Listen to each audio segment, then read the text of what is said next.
नमस्कार दोस्तों economic survey 2024-25 को लेकर ये तीसरा वीडियो लेकर आए हैं। इस वीडियो में हम जानेंगे कि भारतीय सरकार की फिलॉसफी या विजन क्या है भारतीय अर्थव्यवस्था को लेकर। किस तरह भारतीय सरकार जो है वो कैपिटल एक्सपेंडिचर बढ़ा रही है और रेवेन्यू एक्सपेंडिचर को कम कर रही है। साथ में जानेंगे कि किस तरह से सेंटर और स्टेट के संबंध इस समय एक नया डायरेक्शन ले रहे हैं।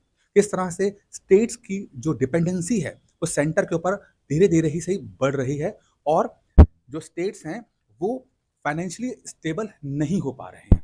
आज की वीडियो में आज का जो लेक्चर होगा वो प्री और मेंस दोनों के लिए बहुत इंपॉर्टेंट है। आप इस क्लास की इंफॉर्मेशन जो है वो प्री और मेंस दोनों जगह पर इस्तेमाल कर सकते हैं। दोस्तों इस लेक्चर को आप एंजॉय कीजिए। धन्यवाद। इकोनॉमिक सर्वे पढ़ रहे थे हम लोग। इकोनॉमिक सर्वे के 2 लेक्चर हम लोग कर चुके हैं। आज इकोनॉमिक सर्विस के हम तीसरा लेक्चर लेके चलेंगे और इसके अंदर कुछ बहुत ही महत्वपूर्ण बातें हैं वो आपको समझनी है, प्री के पॉइंट ऑफ व्यू से भी और मेंस के पॉइंट ऑफ व्यू से। प्री में इकोनॉमिक सर्वे से कुछ डेटा आता है, कुछ बातें उठा लेगा, वो पिक कर लेगा, वो आपको स्टेटमेंट के रूप में दे देगा सवाल और आपको बताना होता है कि सही है गलत है। मेंस की जब हम बात करते हैं तो इकोनॉमिक सर्वे का जो भी डेटा है, जो भी चार्ट हम आज पढ़ेंगे समझेंगे, तो थ्योरी तो पढ़ेंगे, साथ में जो चार्ट है, जो डेटा है, ठीक है, उसको भी आप अपने मेंस के एग्जाम में यूज करना। अगर आप बोलते हो मेंस लिखना नहीं आता तो आपको डेटा, आपके पास डेटा की कमी होती है, इंफॉर्मेशन की कमी होती है जब आप ये बोलते हो कि मुझे मेंस लिखना नहीं आता। तो आपकी जो इंफॉर्मेशन है वो इकोनॉमिक सर्वे के माध्यम से बढ़ सकती है और इकोनॉमिक सर्वे को बहुत यूज कीजिए। इसका जो डेटा है क्योंकि गवर्नमेंट द्वारा बताया गया होता है तो ये डेटा ऑथेंटिक होता है, इसकी वैल्यू होती है, एग्जामिनर की नजर में इसकी वैल्यू होगी। अगर आप इसके डेटा को जो कोट करोगे तो इसके एग्जामिनर की नजर में वैल्यू होगी और वो आपको एडवांटेज देगा नंबर्स के रूप में। ठीक है, चलिए पहला हम जो पढ़ते हैं यहां पर ये समझते हैं। यहां पहली बात क्या बोल रहा है, देखिए पहला चार्ट ये है, strong focus on fiscal discipline.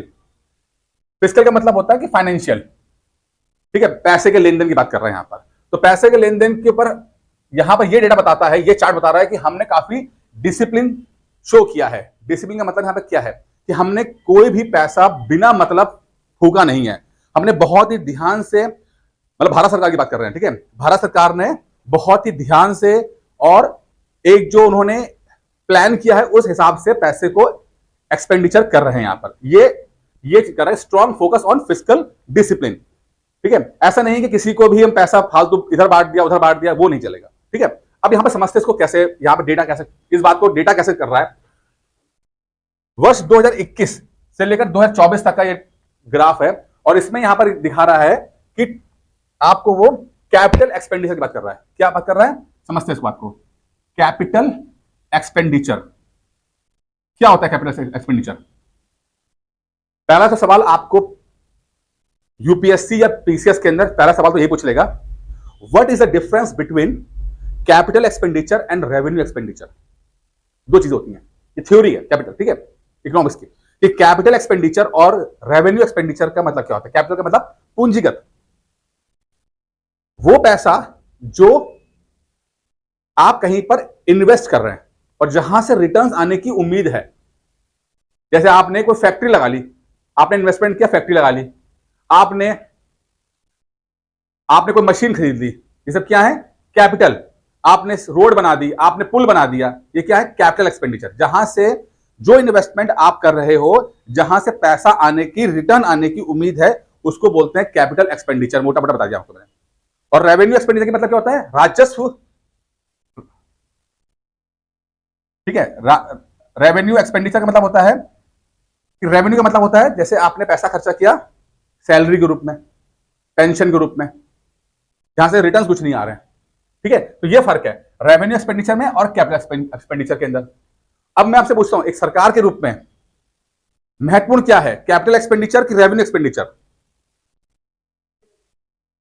आप दोनों इंपॉर्टेंट हैं, लेकिन अगर आप डेटा यहां देख रहे हो, आपने कहा दोनों तो इंपॉर्टेंट है ही है, बट यहां पर अगर देखते हैं, ये ग्राफ कर रहा है कि 2021 से लेकर 24 के बीच में भारत सरकार ने अपना कैपिटल एक्सपेंडिचर बढ़ाया है और लगभग 21.4% जो है पहुंच गया है। Revenue union's capital expenditure as a percent of total expense, यानी अगर भारत सरकार 100 रुपया खर्चा कर रही है, सुनो, अगर भारत सरकार 100 रुपया खर्चा कर रही है टोटल, तो उसमें 21.4 रुपया वो कैपिटल एक्सपेंडिचर कर रही है। यानी कि वो नया फैक्ट्री लगा रही है, नया मशीन खरीद रही है, नए सड़कें बना रही है, नए पुल बना रही है। ठीक है, ये क्या इंडिकेशन कर रहा है कि इंडिया जो है वो फ्यूचर को टारगेट करते हुए ग्रोथ है। क्योंकि अगर आज हम नई फैक्ट्री लगाएंगे तो कल वहां से रेवेन्यू हमें वापस आएगा, पैसा मिलेगा, हमें कमाएंगे हम लोग। ठीक है, अगर कोई देश कोई कैपिटल एक्सपेंडिचर करता है, इसका मतलब है कि उसने प्लानिंग किया और ग्रोथ को सपोर्ट कर रहा है। किसको सपोर्ट कर रहा है? ग्रोथ को। ग्रोथ को सपोर्ट कर रहा है, ग्रोथ बढ़ेगी।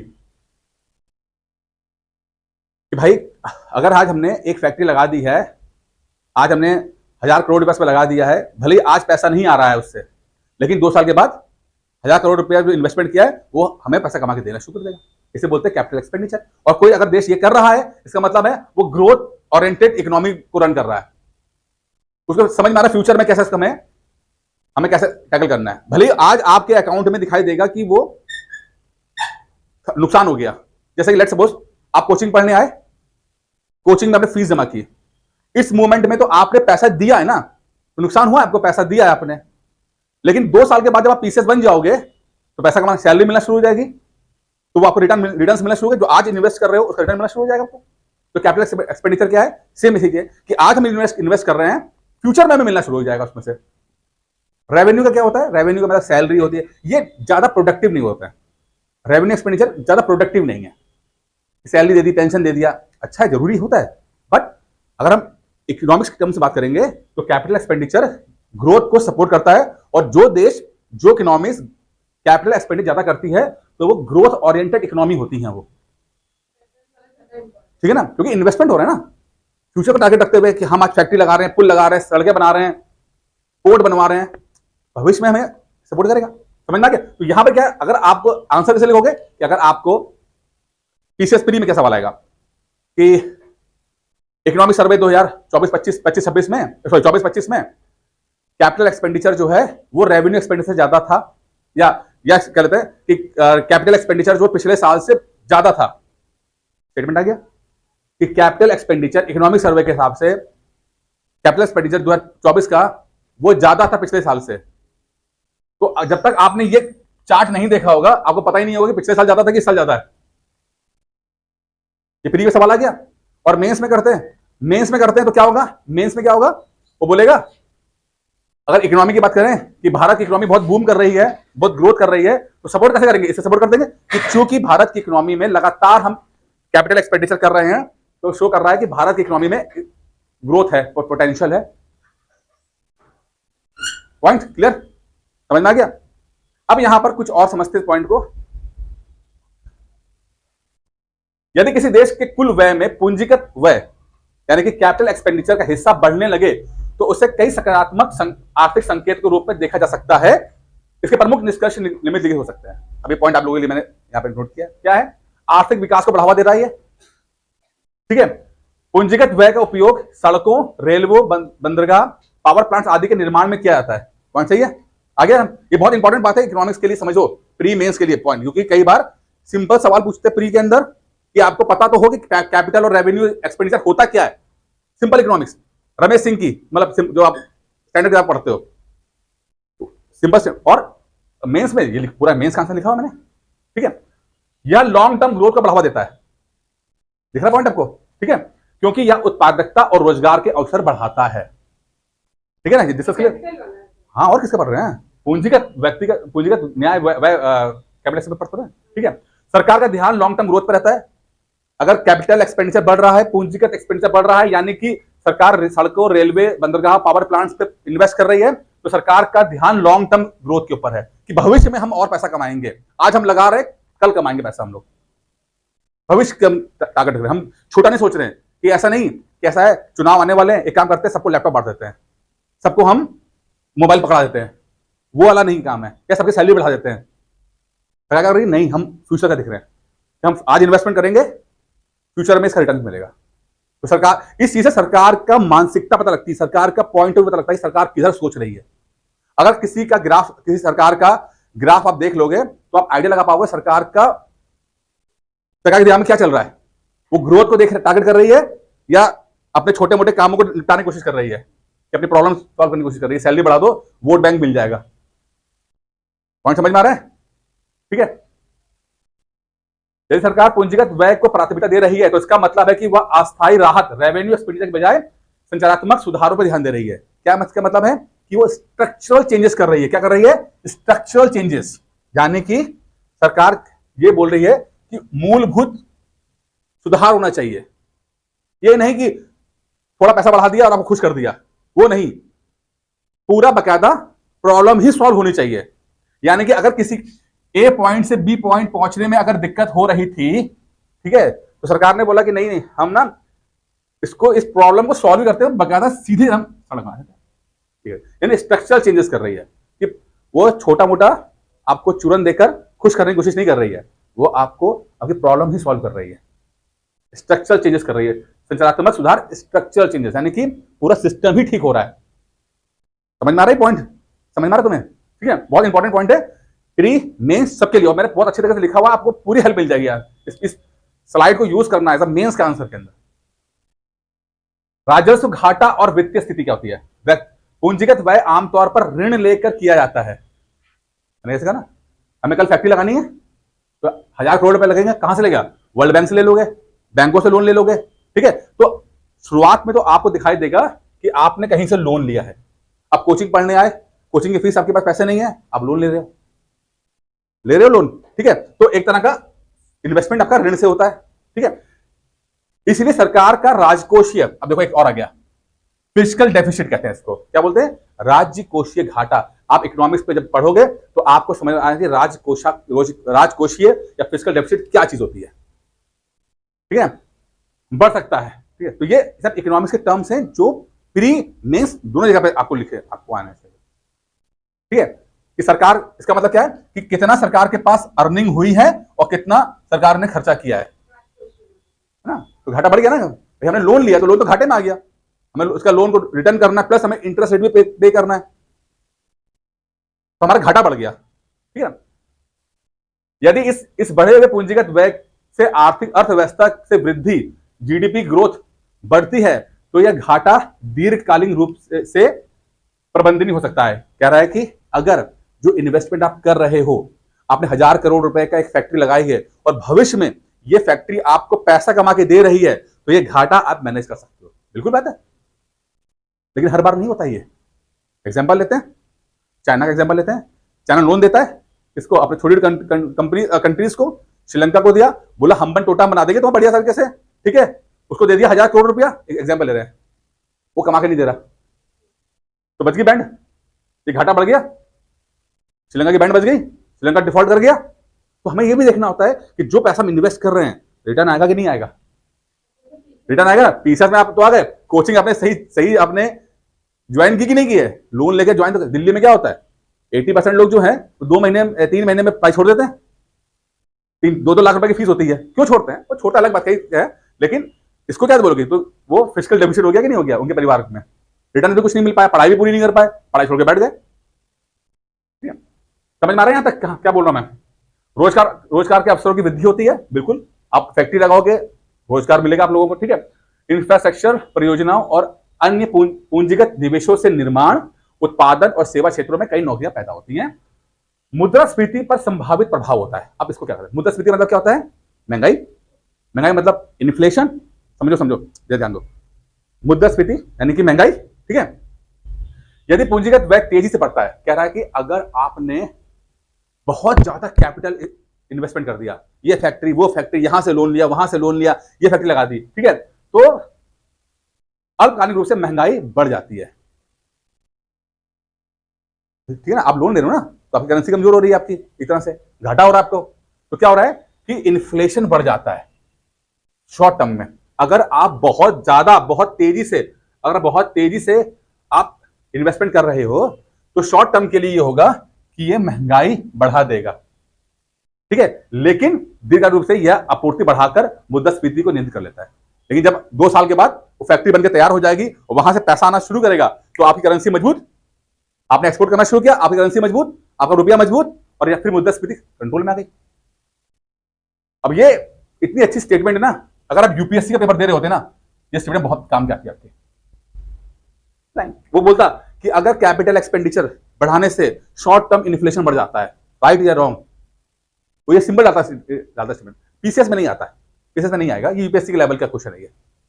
ठीक है कि भाई आपने कैपिटल एक्सपेंडिचर लगाया और महंगाई बढ़ गई शॉर्ट टर्म में, हाँ या ना? तो पता होना चाहिए हाँ भाई बढ़ सकती है, क्योंकि लोन ले लोगे, बहुत इन्वेस्टमेंट कर दोगे तो शुरू में थोड़ा सा महंगाई बढ़ जाएगी, क्योंकि रुपया कमजोर हो जाएगा आपका। ठीक है ना? निष्कर्ष क्या लिख रहा? यदि कैपिटल एक्सपेंडिचर का हिस्सा कुल व्यय में बढ़ता है तो यह आमतौर पर सकारात्मक संकेत होता है, क्योंकि इससे अर्थव्यवस्था के दीर्घकालिक विकास, रोजगार, बुनियादी ढांचे को लाभ मिलता है। हालांकि इसके साथ ही वित्तीय घाटे और मुद्रास्फीति ऐसी जोखिम को भी ध्यान रखना आवश्यक होता है। बहुत अच्छा आंसर लिखा है, बहुत अच्छा आंसर है, इसको पूरे को यूज करना, प्लस आप जो है इसको इस ग्राफ को यूज करना। आगे पॉइंट समझना है, कैसे आंसर लिखना है, समझ में आ गया? कैसे चीजों को बढ़ाना है, ये पूरा आंसर है आपका। ठीक है ना? और ये बहुत GS3 का, अरे क्वेश्चन कैसे भी आएगा, तुम आंसर समझो पहले। क्वेश्चन तो आएगा ना कि भाई इंडियन इकोनॉमी के बाद सवाल आ गया, और अगर ये बोला गया कि भारत की इकोनॉमी जो ग्रो कर रही है, ठीक है, तो आप इसमें ये पॉइंट लिख सकते हो। ठीक है ना? ये पॉइंट लिख सकते, तो आप आपके पास बहुत सारी चीजें हैं आपके पास पॉइंट लिखने के, तो आप उसको आप यूज कर सकते हैं। यहां तक क्लियर? आगे बढ़े। अब दूसरा ग्राफ देखते हैं, ये क्या दिखा रहा है? दूसरा ग्राफ में क्या दिखा रहा है? वो दिखा रहा है कि greater reliance on share in capital taxes. अब यहां पर क्या आ रहा है? ये आपका GS2 है, सेंटर स्टेट रिलेशनशिप के बारे में बात है। GS2 मींस सेंटर, केंद्र राज्य संबंध। ठीक है, प्री में भी आता है, मेंस में भी आता है, समझो? ठीक है ना? तो अब ये डेटा आप कैसे इस्तेमाल करोगे अगर केंद्र राज्य संबंधों के ऊपर सवाल आ जाए, प्री में या मेंस के ऊपर? ठीक है, GS2 के अंदर है। अब देखो कैसे पढ़ते हैं इसको हम लोग ढंग से। ये देखो आप दिखा रहा है आर्टिकल चार्ट 1.37, वो कहता है कि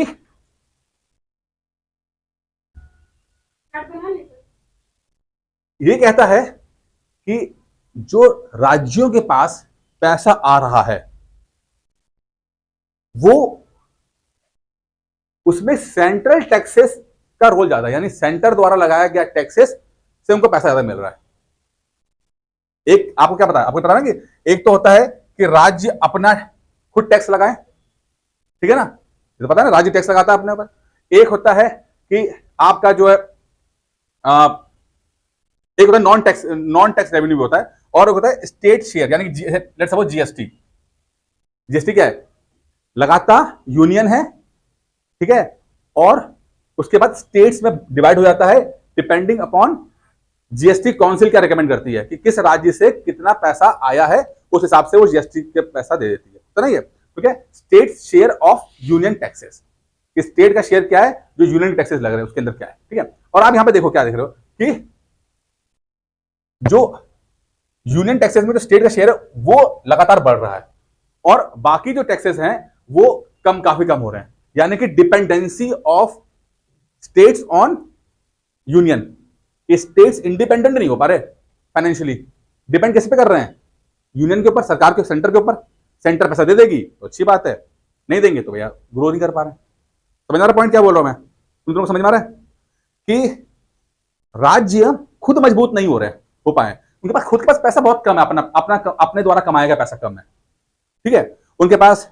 अब इसमें दो तीन कारण हो सकते हैं, या तो राज्य ही इतना एफिशिएंट नहीं हो पाया है, राज्य के पास कोई सिस्टम ही नहीं, जैसे कि लेट्स सपोज टूरिज्म अच्छा नहीं है, या माइंस अच्छी नहीं है, या उनका पास इंफ्रास्ट्रक्चर अच्छा नहीं है, या उनके पास फैक्ट्री अच्छी नहीं है, कुछ है ही नहीं उनके पास, तो पैसे नहीं कमा पा रहे हैं लोग, नहीं कमा पा रहे हैं ना, ठीक है। तो डिपेंड किस पे कर रहे हैं? सेंटर के ऊपर कर रहे हैं डिपेंड, ठीक है।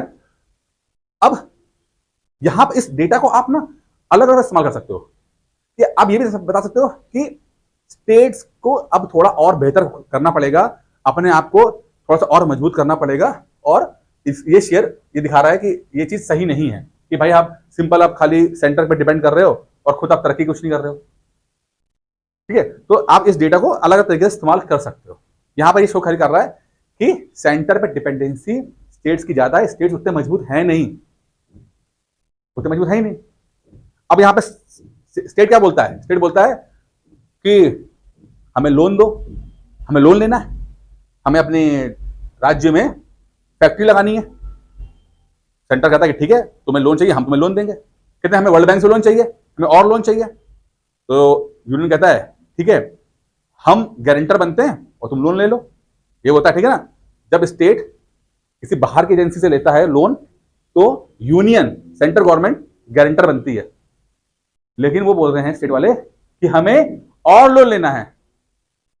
हमारी जितनी जीडीपी है, मतलब अगर मान लो लेट सपोज सेंटर ने बोला कि तुम 5% से ज्यादा अपनी जीडीपी का लोन नहीं ले सकते, तो स्टेट कह रहा है कि नहीं यार, 5% बहुत कम होता है, हमें अगर तरक्की करनी है तो हमें 10% लोन लेना पड़ेगा। अब मतलब लेट सपोज, इसका मतलब क्या है कि अगर राज्य, मतलब कोई यूपी है, लेट सपोज यूपी है और यूपी 100 रुपए कमा रहा है, तो यहां पर इसको ये बोला गया है कि भाई तुम 5 रुपया लोन ले पाओगे, क्योंकि तुम्हारी इकोनॉमी के हिसाब से तुम्हें लोन मिलेगा। तो यूपी कह रहा है कि यार 5% बहुत कम है, हमें 10% लोन चाहिए होगा, हम इकोनॉमी, यानी कि हमें 10 रुपए लोन चाहिए हो, तब हम इन्वेस्टमेंट कर पाएंगे। तो सेंटर बोल रहा है कि अच्छा, तुम इतना पैसा लेके बैठ तो जाओगे, लेकिन अगर तुमने ढंग से इसको इस्तेमाल नहीं किया तो तुम फर्जी में तुमने पैसा बर्बाद कर दिया, तो ये पैसा तो हमें देना पड़ जाएगा। तो यहां पर सेंटर स्टेट की संबंध बड़े खराब होते हैं। यूनियन चाहती तो है कि सेंटर स्टेट मजबूत हो जाए, लेकिन उनको मौका भी नहीं देती है। वो कहती है कि यार ये क्षेत्रीय पार्टी होती हैं, इनके सपने भी छोटे होते हैं, और ये अपने फायदे के लिए स्टेट में जबरदस्ती का लोन ले सकते हैं और फिर वो बर्बाद कर सकते हैं पैसे को।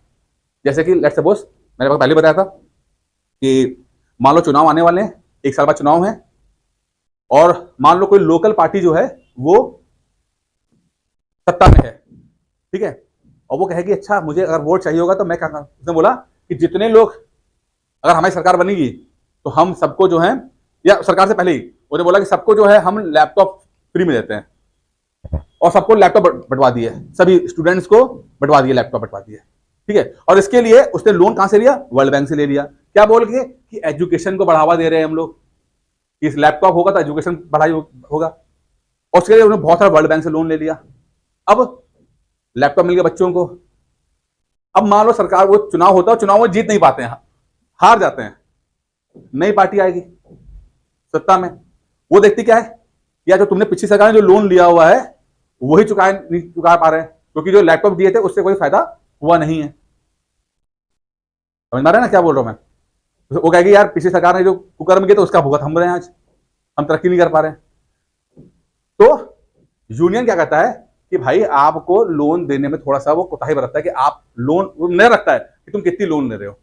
सेंटर ज्यादा से ज्यादा अपने आप को लोन लेना चाहते हैं, लेकिन स्टेट लेना चाहते हैं, लेकिन सेंटर जो है वो ज्यादा नहीं देता, इसको अलाउड करता नहीं है। जैसे यहाँ पे देखते हैं, growth exhibit by the most of the GST, देखो सबसे ज्यादा जीएसटी का 14.2 टैक्सेस, ठीक है, 1 साल की बात कर रहे हैं खाली है।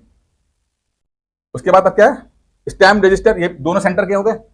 लैंड वाला जो है, अब देखो लैंड रेवेन्यू जो स्टेट के पास होता है वो कितना कम हो गया, जीएसटी की बढ़ोतरी हुई है। जो स्टैम्प पेपर रजिस्ट्री वाला होता है उसमें बढ़ोतरी हुई है, लेकिन जो लैंड वाला स्टेट के पास होता है उसमें कमी हुई है, ठीक है। सेल टैक्स स्टेट के पास होता है 4.6% है, स्टेट एक्साइज ड्यूटीज 9.5% है, अदर टैक्सेस 8.9% है। अब देखो कि ये दोनों जो हैं वो आपके सेंटर के हैं, उसमें बढ़ोतरी हो रही है, और ये इंडिकेट कर रहा है कि डिपेंडेंसी स्टेट की सेंटर के ऊपर ज्यादा हो रही है, कि वहां से पैसा आ रहा है तो आ रहा है, खुद कमाने में वो थोड़े कमजोर पड़ते दिखाई दे रहे हैं। दिख रहा, समझ में आ रहा है, डेटा समझ में आ रहा है कैसे यूज करोगे। अब आप बोलोगे यार कैसे, तो आपको ये चार्ट याद करने पड़ेंगे, पूरा चार्ट याद नहीं कर सकते, तो थोड़ा बहुत मोटा मोटा चार्ट याद करके, मतलब ये दिखा दे कि आप जो बताना चाह रहे हो वो आप बता पाओ। पूरा चार्ट याद करने में दिक्कत आएगी, तो थोड़ा बहुत चार्ट आप याद कर लेना, ठीक है। पॉइंट समझ में आया। पहले ये बताओ, बहुत हैवी तो नहीं हो रहा है, बहुत ऐसा हो समझ में आ रहा हो, थोड़ा रुक जाते हैं, कोई दिक्कत नहीं है, समझना भाई, मुझे समझा हुआ है, मुझे पता है, आता है। तुम लोगों को आया कि नहीं आया पहले बताओ। आप पहले 2 सेकंड सोचो कि जो हमने पढ़ा वो समझ में आया, नहीं आया तो बोलो, तो फिर समझा दूंगा। सोच लो 2 मिनट के लिए, 2 मिनट में सोच लो, पॉइंट समझ में आ रहा है कि नहीं आ रहा है, और फिर नहीं आ रहा तो बताओ।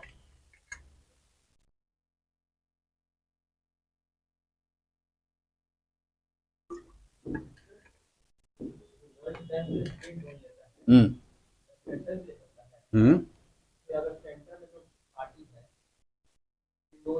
हाँ। हम्म। हम्म। तो होता था, नुकसान तो होता ही है उसका भी। नुकसान तो होगा ही होगा, गलत तो है ही है। लेकिन ये माना जाता है कि जो सेंटर में वो पार्टियां होती हैं वो नेशनल पार्टीज हैं, उनका विजन बड़ा होता है, वो फालतू के पंगे कम लेती हैं, ठीक है ना, वो ज्यादा मैच्योर पार्टियां हैं, ऐसा माना जाता है। स्टेट की पार्टियां थोड़ी सी, रीजनल पार्टियां थोड़ी सी इमेच्योर मानी जाती है, मैं ये नहीं कह रहा हैं, मानी जाती हैं, क्योंकि उनका विजन छोटे लेवल तक की होता है, ठीक है ना, ये है। तो भाई ये तो कैरी, इसके लिए रूल्स बने हुए ना, अभी पढ़ेंगे हम लोग कि कितना लोन ले सकते हो। अभी हम पढ़ेंगे इसमें कि एक लिमिट रखी गई है, जीडीपी का कितना लोन ले सकते हैं हम लोग। फिजिकल, हम लोग डिसिप्लिन की बात करते हैं, तो इसका फिजिकल डिफिसिट कितना होना चाहिए, यानी कि हम कितना लोन लें, कितना घाटा बर्दाश्त कर पाते हैं, इसका एक रूल बनाया गया है जो समझना जरूरी है। वो बोलता है कि जीडीपी, भारत की जीडीपी का किसी भी हालत में 5% से ज्यादा आप घाटा नहीं होना चाहिए।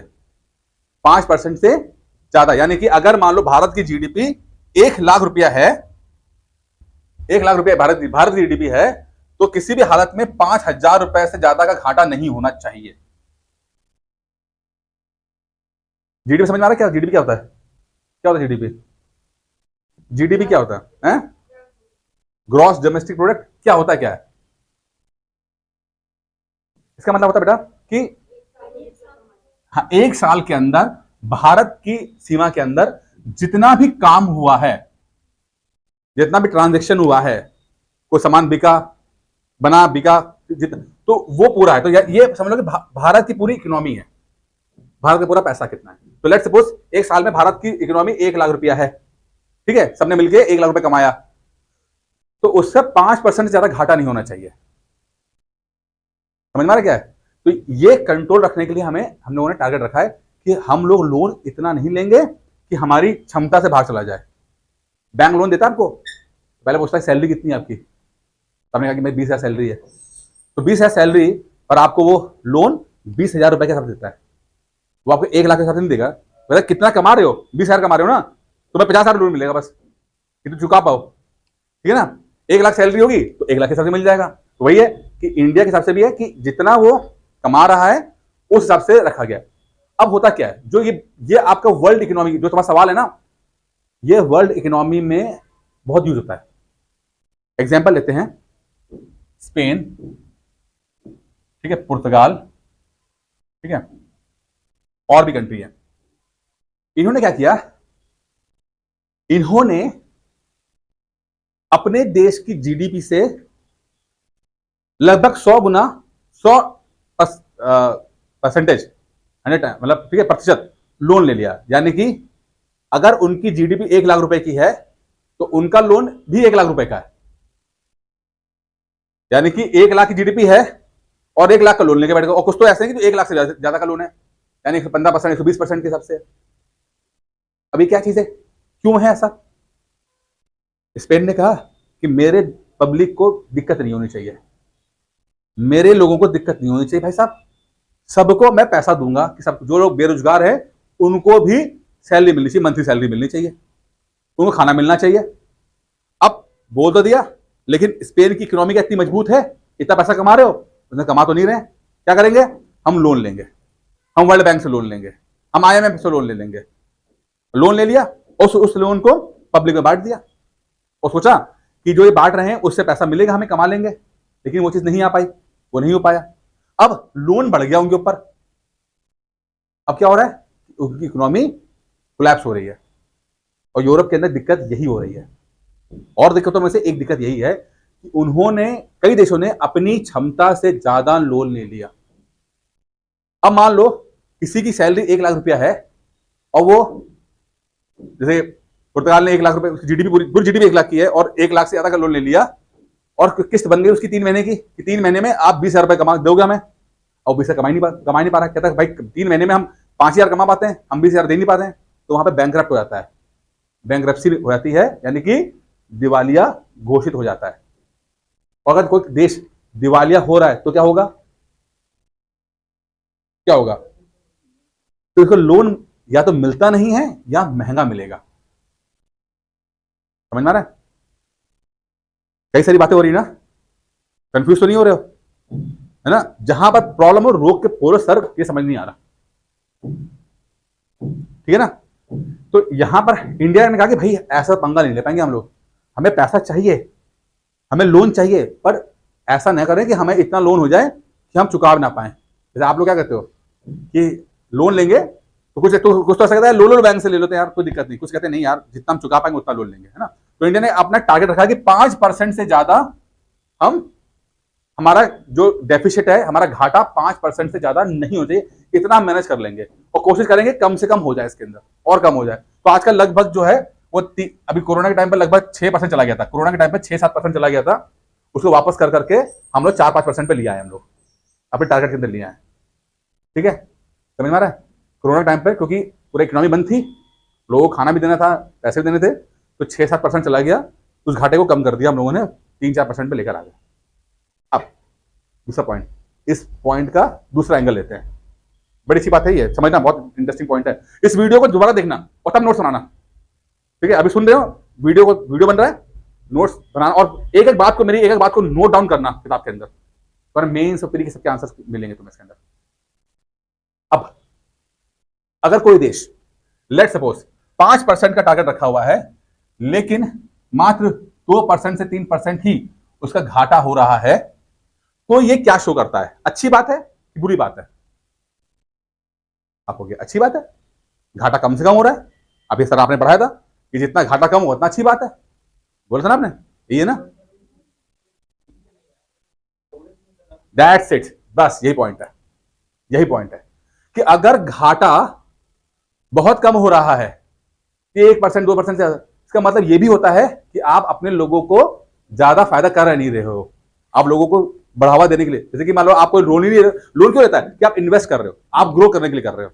तो अगर कोई कंट्री अपने घाटा बिल्कुल नहीं कर रही है, इसका मतलब है कि वो ज्यादा अच्छे तरीके से पब्लिक को फायदा नहीं पहुंचा पा रही है,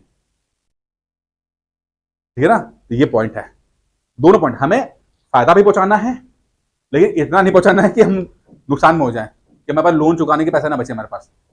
तो इसलिए हमने 5% के आसपास का रखा हुआ है। तो कई बार पेपरों में आता है कि 5% बहुत कम है, 10% होना चाहिए, बढ़ाना चाहिए, मतलब पब्लिक को और फायदा करो, पब्लिक को खाना दो, अनाज दो, ठीक है ना? या और जितना हो सके फायदा ज्यादा से ज्यादा। भाई अगर देश इकोनॉमी मजबूत है तो पब्लिक का फायदा होना चाहिए ना, होना चाहिए ना पब्लिक का फायदा। जैसे कि बेरोजगारों को भत्ता मिलना चाहिए, पेंशन मिलनी चाहिए, है ना? तो यहां पर ये इस पर डिबेट चल रही है कि 5% से बढ़ा के 10% किया जाए या 5% सही है। तो दोनों के पॉइंट से अपने प्लस माइनस समझ में आ गया, ठीक है? आगे बढ़े। अब यहां पर जो डेटा बोलता है, बहुत अच्छे, जो आपके प्री के लिए सवाल आएगा, प्री के सवाल क्या बनेगा कि भाई क्या स्टेट्स डिपेंड करते हैं, स्टेट्स का शेयर जो है वो, या स्टेट की डिपेंडेंसी जो है वो सेंटर पे लगातार बढ़ रही है, ये स्टेटमेंट सही है गलत है? स्टेट की डिपेंडेंसी यानी राज्य सेंटर पे ज्यादा डिपेंड हो रहे हैं, ज्यादा से ज्यादा हर साल का, क्या ये सही है गलत है? सही है। प्री में सवाल आ गया, ठीक है ना? उससे पहले जो डेटा पढ़ा था वही है ना, सेम है ना? कि state share in union taxes बढ़ रहे हैं, तो मतलब स्टेट के डिपेंडेंसी बढ़ रही है। क्लियर हो गया? यहां तक प्री का सवाल भी आ गया। प्री में आपसे वो फैक्चुअल भी पूछता है, अभी ये पढ़ेंगे फैक्चुअल वाला, और आपसे कॉन्सेप्चुअल भी पूछता है, तो मैं आपको एक अच्छे लेवल पे सुनाने की कोशिश कर रहा हूं, ठीक है? अब देखिए यहां पे क्या है, अब देखिए यहां पे ये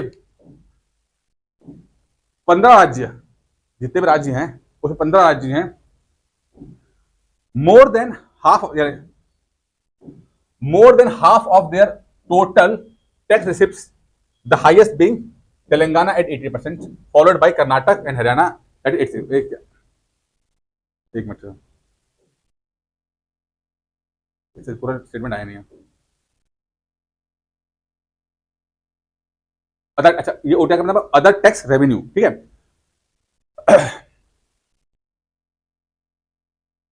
यहाँ पे देखिए, ये इसको समझते हैं, ठीक है। Other tax, own tax revenue, OTR का मतलब है ओन टैक्स, यानी कि अब ओटीआर का मतलब क्या होता है, ओन, यानी कि खुद टैक्स लगाया, उससे कितना रुपया कमाया। ओन टैक्स रेवेन्यू यानी कि स्टेट ने अलग अलग जगह पर टैक्स लगाया और वहां से कितना पैसा कमाया, ये पूछ रहा है। और इस पर क्या बोल रहा है कि इस मैटर के अंदर तेलंगाना नंबर 1 है, यानी कि अपने राज्य में खुद पैसा लगाकर खुद कमाने में वो 88% के आसपास वो पैसा कमाता है, यानी कि उसका डिपेंडेंसी सेंटर पे कम है, यानी कि वो खुद टैक्स लगा रहा है, कर रहा है। समझ में आ रहा पॉइंट क्या बोल रहा हूं मैं, ठीक है। कि सेकंड नंबर पर कर्नाटक है, लेकिन फर्स्ट तेलंगाना रखना। तेलंगाना क्या है, OTR, own tax revenue accounted for more than half of their total tax receipt, यानी जितना टैक्स वो कलेक्ट कर रहे हैं उसमें आधे से ज्यादा, मतलब उसका 88% जो है वो खुद टैक्स लगाया उससे कमा रहे हैं। ओटीआर यानी ओन टैक्स रेवेन्यू उनकी कुल कर संपत्तियों के आधे से अधिक के लिए जिम्मेदार हैं। सबसे अधिक तेलंगाना 88%, उसके बाद कर्नाटक और हरियाणा प्रत्येक 86% है, यानी कि वो खुद टैक्स लगा लगाकर पैसा कमा रहे हैं और इस पर तेलंगाना नंबर 1 है। पॉइंट बस ये है, खुद टैक्स लगा रहे हैं, ठीक है। यहां पे देखिए, ये बड़ा अच्छा बना हुआ है, ये ग्राफ बड़ा अच्छा बना हुआ है। क्या बना हुआ है, देखिए, ये देख रहे हैं, ये डार्क ग्रीन दिख रहा है आपको, है ना, और ये लाइट ग्रीन दिखाई दे रहा है, और ये राज्य के अंदर अलग अलग शेड किया हुआ है।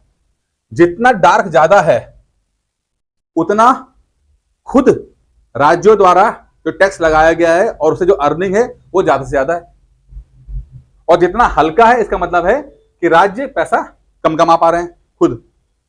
समझ में आ रहा है क्या बोल रहा हूं मैं, जितना डार्क है इसका मतलब है कि उन्होंने खुद टैक्स लगाया है और खुद कमाया है, और जितना हल्का है इसका मतलब है कि राज्यों पे, राज्य स्टेट पे, सेंटर पे डिपेंड कर रहे हैं, ठीक है। तो हमने 88% के आसपास देखा था ना, तेलंगाना था, ठीक है।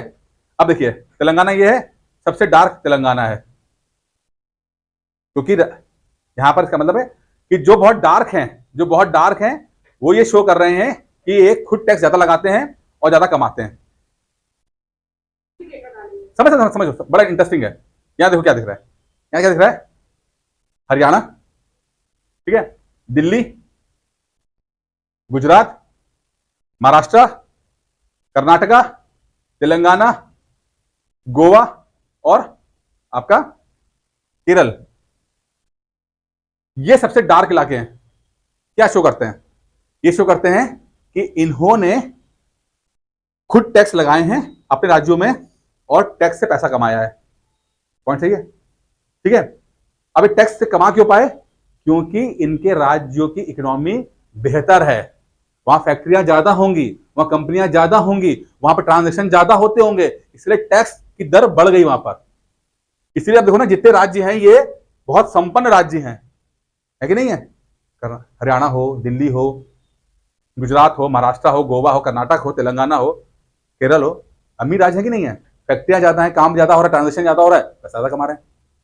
वहीं पर जम्मू कश्मीर, लद्दाख, नॉर्थ ईस्ट के इलाके कुछ नहीं है, सिक्किम कुछ नहीं है, क्या है, व्हाइट है, व्हाइट लगा बिल्कुल, यानी कि इकोनॉमिक एक्टिविटी बिल्कुल नहीं है ना, कोई कंपनी नहीं है, कोई सेटअप नहीं है, इंफ्रास्ट्रक्चर नहीं है, कोई ट्रांजेक्शन नहीं हो रहा है, तो पैसा भी नहीं कमा पा रही राज्य सरकार है। यूपी की बात करते हैं, तो यूपी में क्या दिख रहा है आपको, यूपी कहां पर है,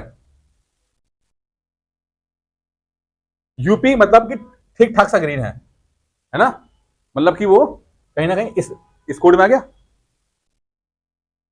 मतलब यूपी जो है वो ठीक ठाक सा पैसा कमा रहा है, बहुत ज्यादा तो नहीं लेकिन खुद कमा रहा है। और अगर अभी कुंभ कुंभ का आएगा तो और अगले साल का जो आप इकोनॉमिक सर्वे देखोगे तो उसमें तो ज्यादा कमाते दिखाई देगा यूपी, क्योंकि जितने भी टेम्पल टूरिज्म हुआ है उसमें यूपी ने बहुत अच्छा काम किया है, चाहे कुंभ हो, चाहे अयोध्या हो, चाहे काशी हो, तो ये टैक्स तो खुद राज्य सरकार लगा रही है ना, और राज्य जो पैसा कमाएगी उससे हो सकता है यूपी जो है नंबर अगले साल जो है नंबर 1 बन जाए। समझ में आ रहा है कि नहीं आ रहा है, ठीक है।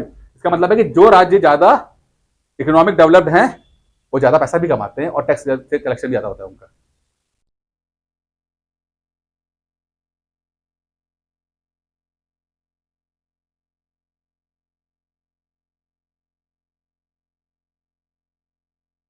स्टेट को, हाँ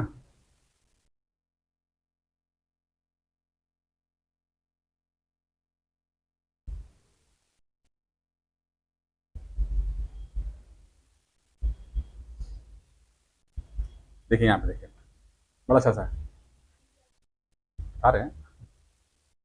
अभी तक जो बताया पहले वो समझ में आया कि नहीं आया, पहले बताओ, आया ना? ठीक है, अगर बहुत भारी लग रहा हो तो बताना। ठीक है, यहां पर देखने की सब राज्यों के नाम लिखे हुए हैं नीचे। ठीक है, महाराष्ट्र, ये एमएन कौन है यार? नागालैंड, बिहार, यूपी, ठीक है, ए आर ए पी,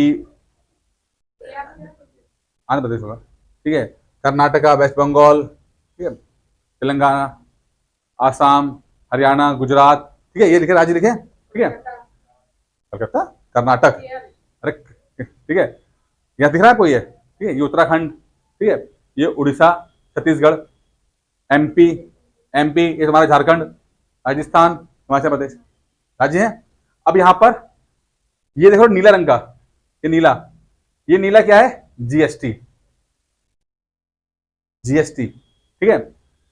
ये पूरा क्या है? ये पूरा जो है किसी राज्य का तो परसेंटेज ऑफ शेयर इन, मतलब कि उसका खुद का पूरा टैक्स है कि, यानी स्टेट्स ओन रेवेन्यू, यानी कि एक राज्य खुद कितना पैसा कमा रहा है उसका पूरा है, यानी कि ये पूरा 100 है, तो एक राज्य जितना पैसा कमा रहा है उसमें जीएसटी का कितना रोल है, लैंड रेवेन्यू से कितना कमा रहा है, नॉन टैक्स रेवेन्यू से कितना कमा रहा है, अदर टैक्सेस से कितना कमा रहा है, सेल से कितना कमा रहा है, स्टैम्प से कितना कमा रहा है, स्टेट एक्साइज कितना कमा रहा है। यानी कि अगर कोई राज्य 100 रुपए कमा रहा है तो 100 रुपए में अलग अलग टैक्सेस की क्या क्या रोल है, ये बात करता रहा है। अब यार ध्यान देखते हो एमएन का, ठीक है, तो इसमें लगभग 78% तक का पैसा जो है जीएसटी से आ रहा है, ठीक है। बाकी आप देखोगे जो बैगनी कलर का है वो नॉन टैक्स रेवेन्यू है, कि वो फाइन लग गया है या किसी और माध्यम से आपने पैसा कमा लिया, ठीक है। हरा रंग का जो है वो अदर टैक्स ड्यूटीज हो गई हैं, ठीक है। और ये कलर जो है सेल्स टैक्स का है, सेल्स का मतलब कुछ बिक ही नहीं रहा है, एमएन मणिपुर, एमएन का मतलब मणिपुर होगा, कुछ बिक ही नहीं रहा है, जो पैसा आ रहा है जीएसटी से आ रहा है। यानी सेंटर का रोल कितना इंपॉर्टेंट हो गया इसके पूरे टैक्स रेवेन्यू के अंदर, खुद उसकी कमाई कुछ है ही नहीं, ठीक है। अगर हम यूपी की बात करते हैं, अब यूपी यहां पे देखिए, यूपी के में लगभग जो है 55% जो है पैसा जीएसटी से आ रहा है, लेकिन सेल्स टैक्स देखिए, सेल्स टैक्स का भी अच्छा खासा तादाद यहां बढ़ी दिख रही है आपको, ठीक है। या जो आपका स्टैम्प एंड रजिस्ट्रेशन है वो भी ठीक ठाक है, लेकिन स्टेट एक्साइज ड्यूटी जो है थोड़ा बहुत दिखा रहा है। तो सॉरी मैं उल्टा दिख रहा हूँ यहाँ पे, गलत चला गया, यूपी ये है, ठीक है ना, यूपी ये है, तो यूपी जो है ये जीएसटी हो गया, और इसके अंदर आपका सेल्स टैक्स आपका ये हो गया, अदर टैक्सेस ये हो गए, और सॉरी सेल्स टैक्स बैग नहीं करता है, नॉन टैक्स रेवेन्यू है, और सेल्स टैक्स में अच्छी खासी यहाँ पे बढ़ोतरी दिखाई दे रही है, यहाँ पे सेल्स टैक्स के अंदर दिखाई दे रही है। और लाल रंग का जो है वो स्टेट एक्साइज ड्यूटी है, यानी स्टेट ने खुद पैसा कमा कमा के ठीक ठाक से पैसा कमाया, यानी कि स्टेट एक्साइज ड्यूटी जो है उसमें यूपी का रेवेन्यू अच्छा खासा आ रहा है। मतलब कि जो मैं आपको टेम्पल इकोनॉमी की बात करता हूं, तो टेम्पल इकोनॉमी जो हो रही है वो सेल्स स्टेट एक्साइज ड्यूटी के माध्यम से आप इस बात को कर सकते हो, यहाँ पर स्टेट यूपी अच्छा खासा कमाने की कमा पा रहा है और दिखाई दे रहा है इसके अंदर, इसका आप ठीक ठाक सा आपको यहाँ पर एक दिखाई दे रही है चीजें, ठीक है ना।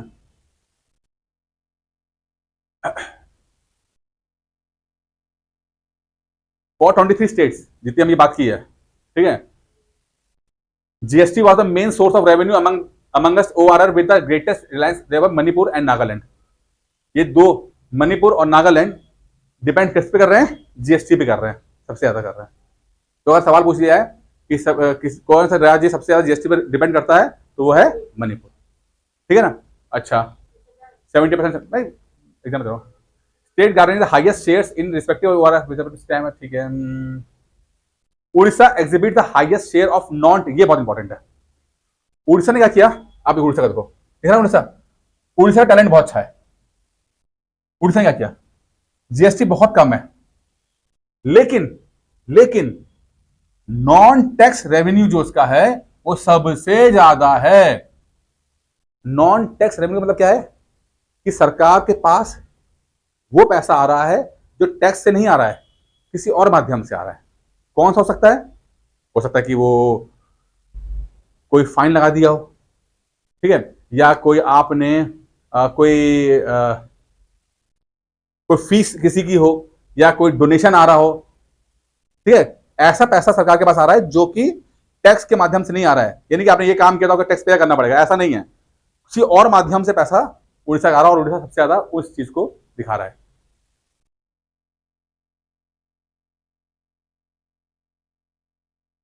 उड़ीसा का ओआरआर में गैर कर राजस्व का उच्चतम हिस्सा प्रदर्शित किया गया, सबसे इंपॉर्टेंट है।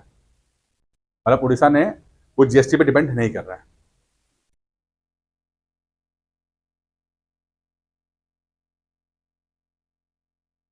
ठीक है, बढ़े हैं क्या, थक गए? हम्म,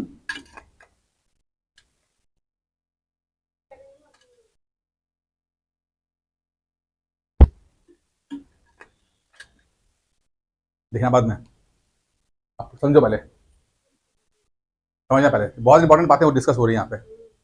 ठीक है, पूरा फोकस लगाओ, बाद में वीडियो देख के फिर नोट्स बनाना। ठीक है, जितना बन जाए ठीक है, नहीं तो बात बनाना। इसमें जरूरी नहीं कि आप हर मैप चार्ट को जो है आप यूज कर पाओगे, हर चार्ट को यूज नहीं कर पाएंगे हम लोग, ठीक है ना। कुछ चार्ट्स ही यूज कर पाते हैं हम लोग, बाकी चार्ट्स हम समझने के पर्पज से लगा रहे हैं यहाँ पे, ठीक है ना। ये आपके टैलेंट के ऊपर है, आपके समझ के ऊपर है कि आप कौन से चार्ट को कौन सा यूज कब कर पाओगे, ये आपके ऊपर है, ठीक है। लेकिन हर चार्ट, ये नहीं कि हर चार्ट को यूज करने में आप लगा दे रहे हो तो फिर कहां इस्तेमाल कर पाओगे आंसर के अंदर, ठीक है।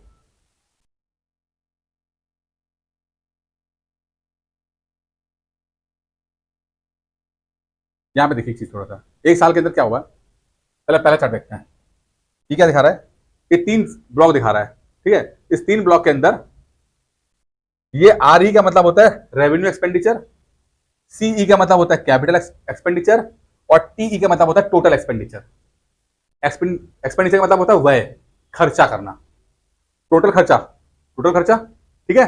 एक राज्य ने कितना खर्चा किया, टोटल कितना किया, 100 रुपए खर्चे किए, 200 रुपए खर्चा किया, 300 रुपए खर्चा किया, ठीक है। उसके अंदर राजस्व में कितना खर्चा किया, यानी कि सैलरी के ऊपर, पेंशन के ऊपर, सब्सिडी के ऊपर। और कैपिटल, इसका मतलब पूंजीगत, यानी कि फैक्ट्री लगाने के ऊपर, पुल लगाने के ऊपर, बंदरगाह बनाने के ऊपर कितना खर्चा किया। तो एक साल की रिपोर्ट है ये, ठीक है। तो आप क्या देखते हो कि टोटल एक्सपेंडिचर तो 9.5% बढ़ा है, यानी पिछले एक साल के अंदर राज्यों ने अपना जो है एक्सपेंडिचर बढ़ाया है, खर्चा बढ़ाया है, स्टेट्स ने अपना खर्चा बढ़ाया है। अब खर्च कर रहे हैं राज्य, किसमें खर्चा कर रहे हैं? रेवेन्यू एक्सपेंडिचर पे खर्चा ज्यादा कर रहे हैं। और पिछले एक साल के अंदर हम देखते हैं कि कैपिटल एक्सपेंडिचर में कम खर्चा हुआ है। क्या इंडिकेट करता है ये?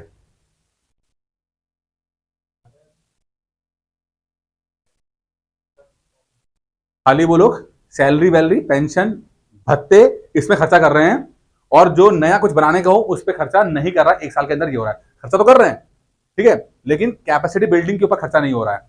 रेवेन्यू का मतलब क्या होता है? सैलरी बढ़ा दी, पेंशन बढ़ा दिया किसी का, उस पर खर्चा हो रहा है। कि मतलब छोटे मोटे शॉर्ट टर्म के लिए खुश करने के लिए लोगों रखा जा रहा है कि चुनाव होने वाले हैं, नया भत्ता बढ़ा दिया, कोई नया योजना लिया है, सभी लड़कियों को साइकिल मिल जाएगी, सभी लड़कों को मोबाइल मिल जाएगा, इस तरह से खर्चा हो रहा है, ठीक है ना। तो ये राज्यों की हालत है ये, कि वो खर्चा तो बढ़ा रहे हैं बट खर्चा उनका सैलरी के अंदर है। लेकिन इतना बुरा भी नहीं होता। अगर मान लो, इसको हम और तरीके से ले लेते हैं कि मान लेते हैं, एक पॉइंट नया पॉइंट दे रहा हूं, कि कोई राज्य इंडस्ट्रियल रूप से बहुत मजबूत नहीं है। मान लो उत्तराखंड की बात कर लेते हैं, ठीक है, पहाड़ी इलाका है, ना कोई बंदरगाह है पास में, ना कुछ वहां पे ज्यादा कुछ होता है। अब वहां की सरकार को लगता है कि यार यहां के लोगों के पास परचेसिंग पावर कम है, मतलब लोगों के पास पैसा नहीं है कि वो खर्चा करें और खर्चा करके डिमांड बढ़ाएं। क्या समझ में आ रहा है कि लोग बहुत गरीब हैं, और जो गरीब हैं इस कारण से ये लोग कुछ खरीद नहीं पा रहे हैं, और खरीद नहीं पा रहे हैं तो इकोनॉमी चल नहीं रही है। कुछ खरीद नहीं रहे हैं, कुछ डिमांड नहीं कर रहे, तो कुछ बन भी नहीं रहा है। जब आपने कुछ डिमांड नहीं की, कुछ बनेगा भी नहीं। जैसे आपके पास पैसे नहीं है, अगर आपके पास पैसे नहीं है तो आप मोबाइल नहीं खरीदोगे, और नहीं खरीद पाओगे तुम्हारा कंपनी बनाएगी भी नहीं, सिंपल सी बात है ना। तो अब उत्तराखंड सरकार को लगा कि यार अभी हमारे राज्य के अंदर लोग अभी कमजोर हैं, अभी इनके पास परचेसिंग पावर कमजोर, तो एक काम करते हैं, हम लोग इनकी परचेसिंग पावर बढ़ाते हैं। कैसे बढ़ाएंगे? हम एक काम करते हैं, हम सभी बेरोजगारों को बेरोजगारी भत्ता दे देते हैं। जितने बेरोजगार जिन्होंने ग्रेजुएशन कर लिया है और 21 साल से ऊपर की एज है, सबको 1000 रुपए मिलेगा। ठीक है, सभी लड़कियों को पैसे मिल जाएंगे। इस कारण से यहां पर रेवेन्यू एक्सपेंडिचर उस राज्य ने बढ़ा लिया, तो पैसा आ गया। अब आपके पास मान लो 1000 रुपए आए, अब क्या करोगे 1000 रुपए में आप? अब हो सकता है कपड़े खरीदो ना, आप कुछ नया कुछ खाओ। तो जो भी आप कपड़ा खरीदोगे और कुछ नया मांग करोगे तो डिमांड बढ़ेगी, डिमांड बढ़ी ना, आपने डिमांड बढ़ेगी तो कंपनियां बनाएंगी उसको, वो कंपनियां बनाएंगी तो इकोनॉमी मूव करेगी, बढ़ेगी, सरकार को टैक्स से पैसा कमाएगी। जैसे आपने मान लो आपके पास 1000 रुपए हैं और आपने 500 रुपए की जीन्स खरीद ली, कपड़ा खरीद लिया, तो 500 रुपए आपने खर्चा किए हैं, तो हो सकता है 50 रुपए सरकार को टैक्स के रूप में भी मिल गए हों। तो रेवेन्यू एक्सपेंडिचर से भी आप अपनी इकोनॉमी को बढ़ा सकते हो, ये तरीका होता है। तो रेवेन्यू एक्सपेंडिचर पूरा खराब नहीं है। कभी कभी ये भी होता है कि राज्य देखता है कि हम बहुत कमजोर हैं, हम फैक्ट्री तो लगा देंगे लेकिन फैक्ट्री पे काम करने वाला भी हमारे पास मैन पावर ही नहीं है। पता लग रहा है कि दूसरे राज्य के लोग यहां पे काम कर रहे हैं, हमारे राज्य के लोग काम ही नहीं कर पा रहे हैं। समझ में आ रहा है क्या बोल रहा हूं मैं? ठीक है, तो ये भी तरीका होता है खर्चा बढ़ाने का, इससे भी फायदा होता है लेकिन शॉर्ट टर्म फायदा है। आप भत्ता आज आपको दे रहे हैं, आज आपको 1000 रुपए मिल गए, आज आपने पैंट खरीद ली, अगले महीने नहीं दे पाएंगे, अगले महीने नहीं खरीद पाओगे। लेकिन अगर कोई फैक्ट्री लगा देंगे, उसमें आपको जॉब मिल जाएगी, तो आप हर महीने खरीद सकते हो, सैलरी हर महीने मिलेगी, हर महीने फिर आप अपना डिमांड बढ़ाओ, पैसा बढ़ाओ, ठीक है ना। तो कभी कभी शॉर्ट टर्म के लिए या लॉन्ग टर्म के लिए होता है। तो यहाँ पर ये शो कर रहा है कि राज्य जो है वो शॉर्ट टर्म में लोगों को खुश करने की कोशिश कर रहे हैं, लॉन्ग टर्म में दिमाग नहीं लगा रहे हैं लोग। आ रहा समझ में? बातें समझ में आ रही हैं? इनको कैसे यूज करना है समझ में आ रहा है? धीरे धीरे दिमाग खुल रहा है आपको। मेंस में ये चार्ट इस्तेमाल करो यार, अपनी हर बात के ऊपर अपने एक चार्ट बनाओ और रेफरेंस दो इकोनॉमिक सर्वे का, देखो नंबर कैसे नहीं मिलते आपको। जो बात बोलोगे इस पे चार्ट दिखा दो, ये एग्जांपल दिखा दो, फटाफट छोटे छोटे चार्ट बना के दिखा दो, मिलना शुरू हो जाएगा आपका। ठीक है,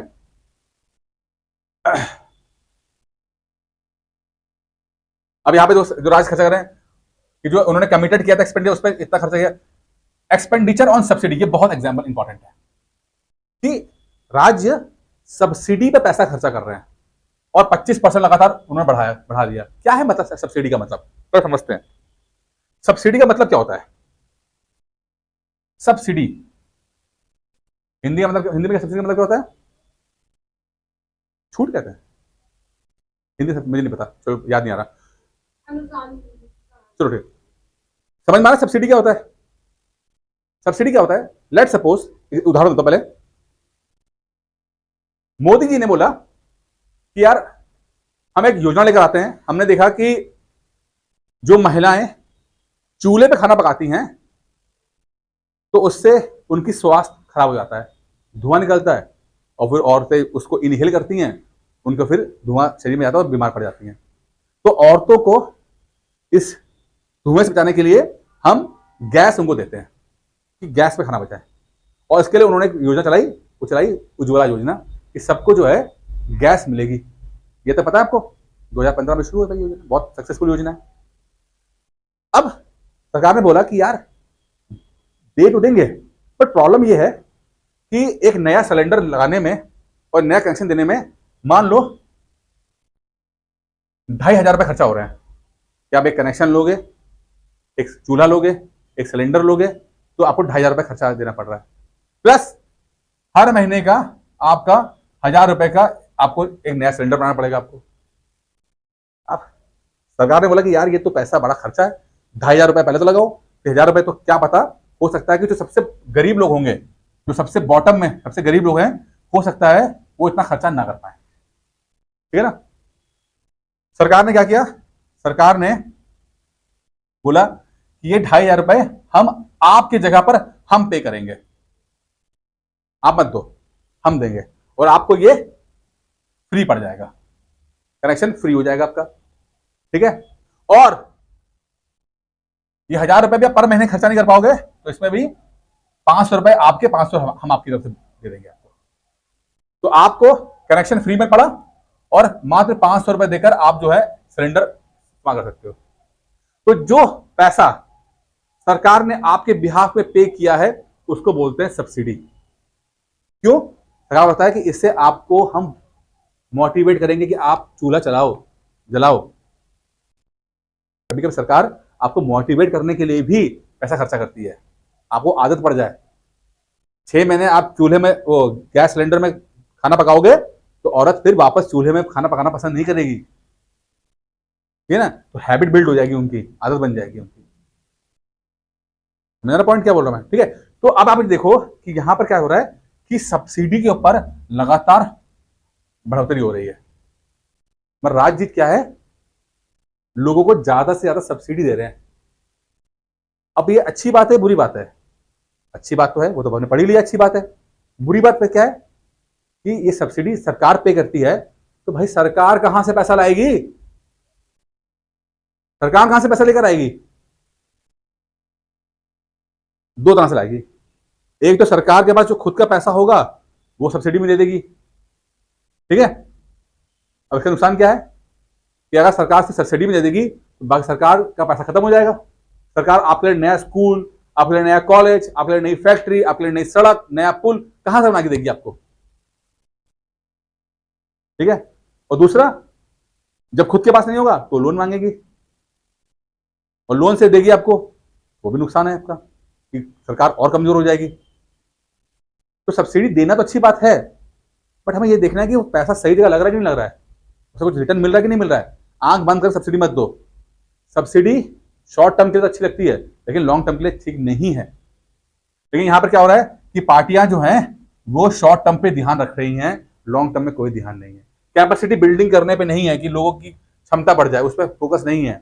बस किसी तरह से लोग खुश हो जाएं और उनको वोट दे दें, इसके ऊपर चल रहा है सब कुछ ध्यान।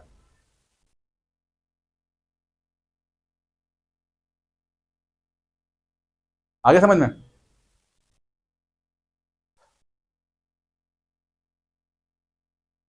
चलो भाई, आपके लिए इतनी आज के लिए कर देना, बाकी कल मैं पढ़ाऊंगा था। ये बाकी पढ़ लेना, ये वही सब जो बातें मैंने बताई हैं वही सब हैं। बाकी